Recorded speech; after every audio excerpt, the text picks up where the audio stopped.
Today we're going to be making bread. So into my bowl I'm adding 200 grams of strong plain flour. I'm going to add 25 grams of margarine, which is a plant fat.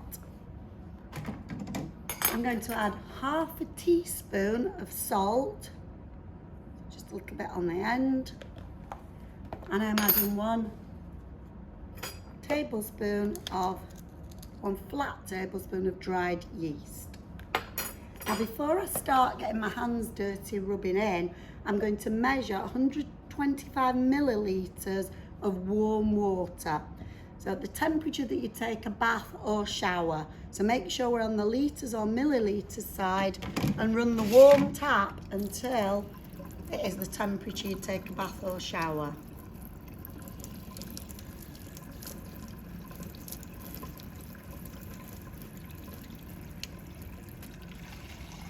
Now it's important to read the level of water on a flat surface, and we look at the meniscus when it settles, which is the line where the water finishes. Just got a tiny bit too much in there. That's going to be fine. Now I'm going to start rubbing in the ingredients in the bowl. I'm stirring with a table knife to get the yeast and salt mixed in, but I'm dipping the margarine into the flour to stop it becoming sticky.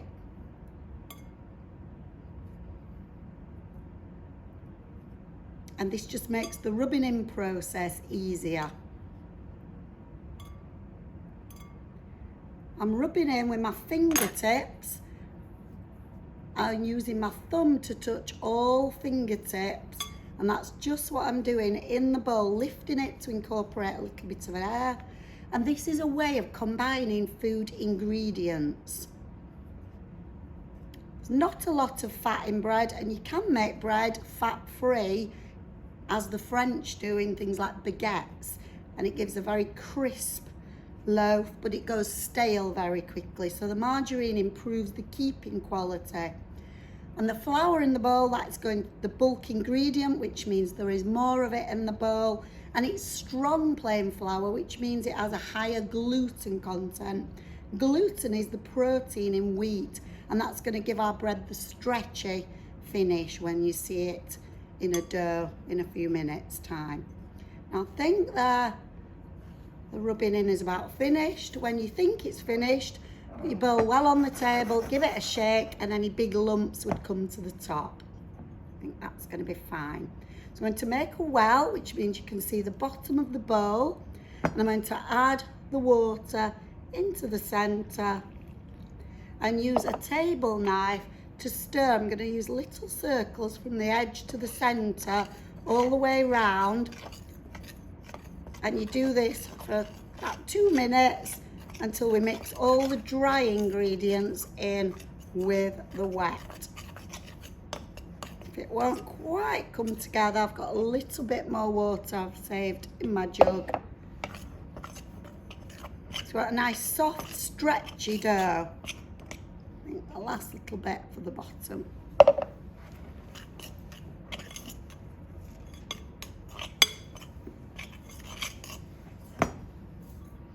Now we can see we've got a good dough ball there, and we can move away the bowl.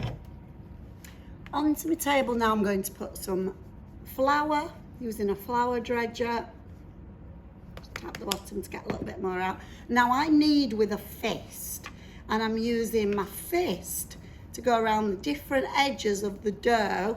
Some people like to use the heel of the hand and stretch the dough, but we're incorporating ingredients and we're developing the gluten that is the stretchy protein in the bread dough. We don't want to add too much flour to make it dry. You can see I'm not needing to get too much more. It's starting to become a lot smoother. We keep going for a couple of minutes.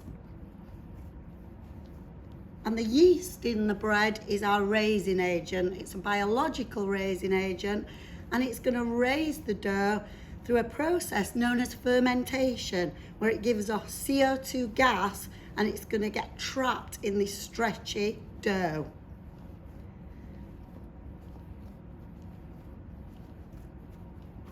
And I think at this stage, if I was at home and I'd got all morning or afternoon, I would need it for a little bit longer. But in school, we have 1 hour lessons, so I'm just showing you the process of bread making. So we're going to divide this into 6 to make different shapes. So I'm going to cut it in half, then each half into 3. Just mark it to get them as even as we can. And we're going to set off simple shapes and build up in complexity. I've also got a baking tray with some baking paper on, ready to put on my shapes. So I'm going to knead each piece, and then I'm going to turn it over to the smooth side. And this one, we've just got a traditional bread roll shape.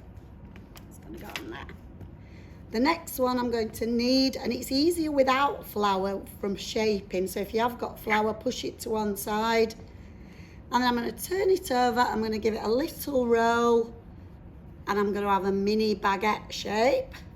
And with scissors, I'm going to add a finishing technique. So I'm going to add some snips to that one.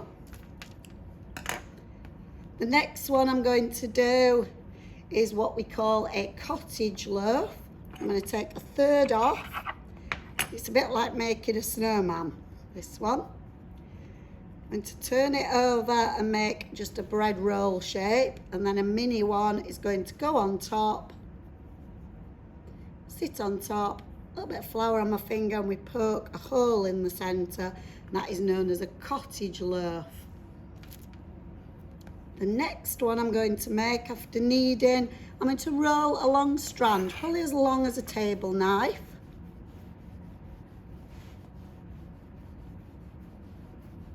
Get it even, your strand. And then I'm going to cross it over and just tie a knot. And now we've got a bread knot. The next one we're going to do, I'm going to do a strand again, but even longer, get it twice the length of my table knife.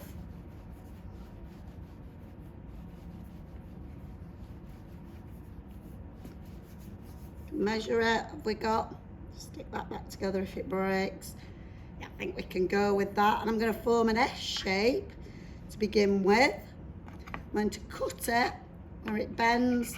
I'm going to form now what I call a bunch of bananas at the top. And we're going to do a plait or a braid. And we take alternate sides, become the new centre one. So my right becomes centre left, and so on until we've got a plait, and then pinch the ends, and that one can go on there. And the last one I'm going to do today is I'm going to start off with a bread roll shape, but I'm going to form a point at one end, a rounded back and a pointed front. And then with the ends of my fingers, I'm going to form a nose. Dip my fingers in a bit of flour and poke in to get 2 eyes. And then with scissors, very quickly, Spike the Hedgehog is born. And this would be really good for young children, makes it more fun to eat. Be great for a child's birthday party, doing Spike bread rolls. So now on my tray, I've got 6 bread shapes. Ideally, you would leave this in a warm place to rise, known as proving, where they would double in size. But I'm going to add some more finishing techniques first. I'm going to dust the roll with a bit of flour, which will give a soft crust. Some of the others, I'm going to put on some warm water, just dip my hand on, and that will give a crisp finished crust. And you could add seeds to them, things like sesame seeds, pumpkin or poppy seeds, to give a little bit of flavour, colour and crunch. Now they're going to go into an oven. I'm going to start off with a cold oven so that they can rise as the oven gets warm. Right, we're going to preheat the oven. Now, the second control on the left is the main oven, which is the one near the floor, and it is coloured in. And I'm going to press in the control and turn it up to number 9 to begin with, which gets more gas coming into the cooker. Press it flat to the cooker, and then the ignition is this little star control. And we press it a few times, then check in the back of the oven, is there a blue flame? there is, and we're going to bake these at gas 8. So I'm going to open the oven, put on oven gloves, good practice that we always have oven gloves, usually an oven buddy to hold the oven, and then I'm going to bake those in that. Let's check them after 10 minutes by looking through the door. Are they rising? Are we getting a nice golden crust? And we'll come back to those in 10 minutes. Right, we're just over 10 minutes later, and I've looked through the oven of the door. The bread rolls have started to rise, and I'm happy that they're a nice golden brown colour. So I've oven gloves on, I've opened the door at arm's length. You would have an oven buddy just to hold the oven open. And if you're struggling to get a hold of the tray, don't put your arms in and burn this part of your arm, but pull the shelf out a little bit so you can grab the tray. And we're going to pop it on top of the cooker and then close the oven. If yours are the last ones in, just turn it back to 0 at 12 o'clock. Now we've got a nice golden brown colour on that bread. It's risen a little bit. At home, if we had longer, or at GCSE when we have 2-hour lessons, we'd leave the bread to prove until it doubled in size. So onto a pan stand now that's going to protect the worktop and show you how to check that this is cooked. You get one of the bread shapes, turn it over and tap it. Should sound hollow. Can we hear that? Happy that that is well baked. So I'm going to pop it now using a fish slice on to the cooling wire. And now we've got our 6 bread shapes. And you might want to add some flavourings. We could add things like olives, cheese to bread, sun-dried tomatoes, dried fruit to make it a little bit more interesting. And now this tray will stay hot for at least 5 minutes, so give it a chance to cool, and the paper could go in the bin, which makes your washing up life a lot easier.